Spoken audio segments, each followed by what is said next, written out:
NEET का paper leak हुआ, पूरे देश में धरना प्रदर्शन हुआ और शिक्षा मंत्री का इस्तीफा भी हो गया। लेकिन सवाल यह है, सिस्टम बदला क्या? व्यवस्था बदली क्या?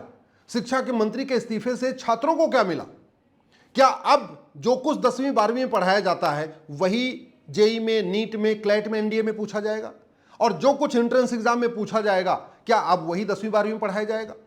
क्या अब गरीब बच्चे बिना कोचिंग किए नीट क्वालिफाई कर लेंगे, जेई क्वालिफाई कर लेंगे, एनडीए क्वालिफाई कर लेंगे, क्लैट क्वालिफाई कर लेंगे? क्या अब वन नेशन वन सिलेबस की व्यवस्था शुरू हो जाएगी? क्या वन नेशन वन करिकुलम अब लागू हो जाएगा? क्या अब पूरे देश में राष्ट्रीय स्तर पे ही मेरिट बनेगी और मेरिट के आधार पे ही सिलेक्शन होगा? क्या अब गधे को घोड़ा बनाना और घोड़े को गधा बनाना बंद कर दिया जाएगा? क्या अगर पेपर लीक होगा तो पेपर लीक करने वाले जो लोग हैं उनका narco polygraph brain mapping test करके पूरे गैंग को पकड़ा जाएगा, पूरे जो उसके सिंडिकेट है उसको गिरफ्तार किया जाएगा? क्या अब पेपर लीक में 1 घंटे के अंदर एफआईआर होगी?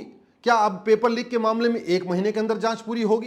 क्या पेपर लीक करने वाले जितने भी लोग शामिल हैं सबकी 100% प्रॉपर्टी जब्त होगी, उनकी सिटीजनशिप खत्म होगी?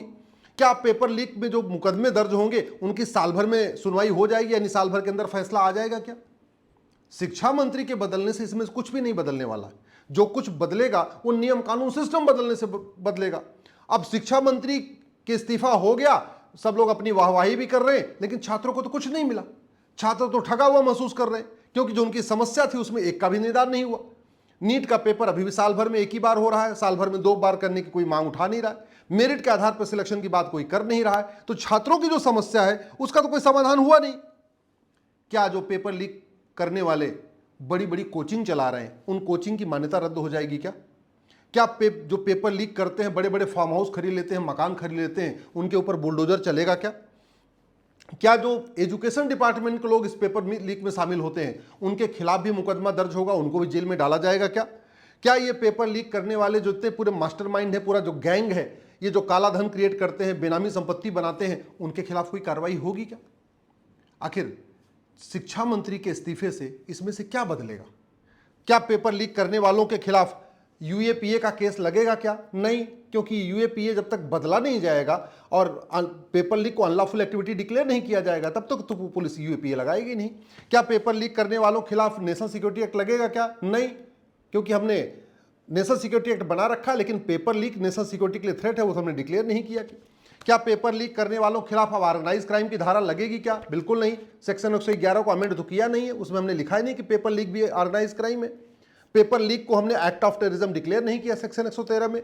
तो न एनएसए लगेगा, न यूएपीए लगेगा, न ऑर्गेनाइज क्राइम की धारा लगेगी, न एक्ट ऑफ टेररिज्म लगेगी, तो फिर कठोर दंड कैसे होगा? अभी जो प्यादे पकड़े जाते हैं, केवल प्यादे पकड़ते हैं, उन्हीं को जेल में डाल देते हैं, मास्टरमाइंड तो पकड़े नहीं जाते। पूरे के पूरे इस पेपर लीक में कोचिंग माफिया शामिल होते हैं।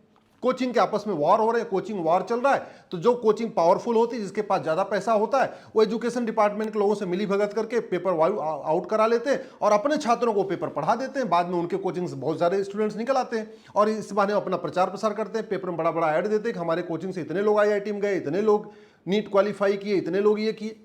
क्या ये कारोबार शिक्षा मंत्री के इस्तीफे से बंद हो जाएगा?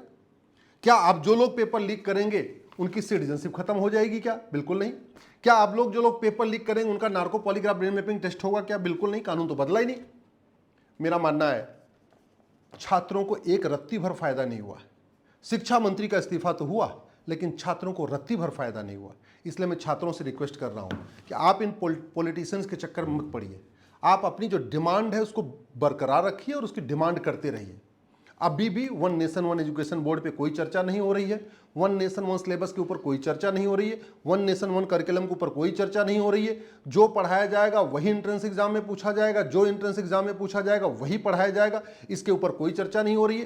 कोचिंग को बंद करने के ऊपर कोई चर्चा नहीं हो रही है। अभी भी गरीब बच्चे नीट में क्वालिफाई नहीं कर पाएंगे, जेई में नहीं जा पाएंगे, उनके पास इतना पैसा नहीं होता कि महंगी महंगी कोचिंग कर सके। और अभी भी न तो पेपर लीक करने वालों की 100% प्रॉपर्टी जब्त होगी, न उनकी सिटीजनशिप खत्म होगी, न उनको आजीवन कारावास होगा। कानून घटिया है। केवल और केवल स्पेशल कोर्ट बनाने से कुछ नहीं होगा, केवल शिक्षा मंत्री के इस्तीफे से कुछ नहीं होगा। आपको नियम कानून और सिस्टम बदलना पड़ेगा। इसलिए मैं सभी छात्रों से कह रहा हूं, अपनी डिमांड को समझिए और डिमांड को बरकरार रखिए।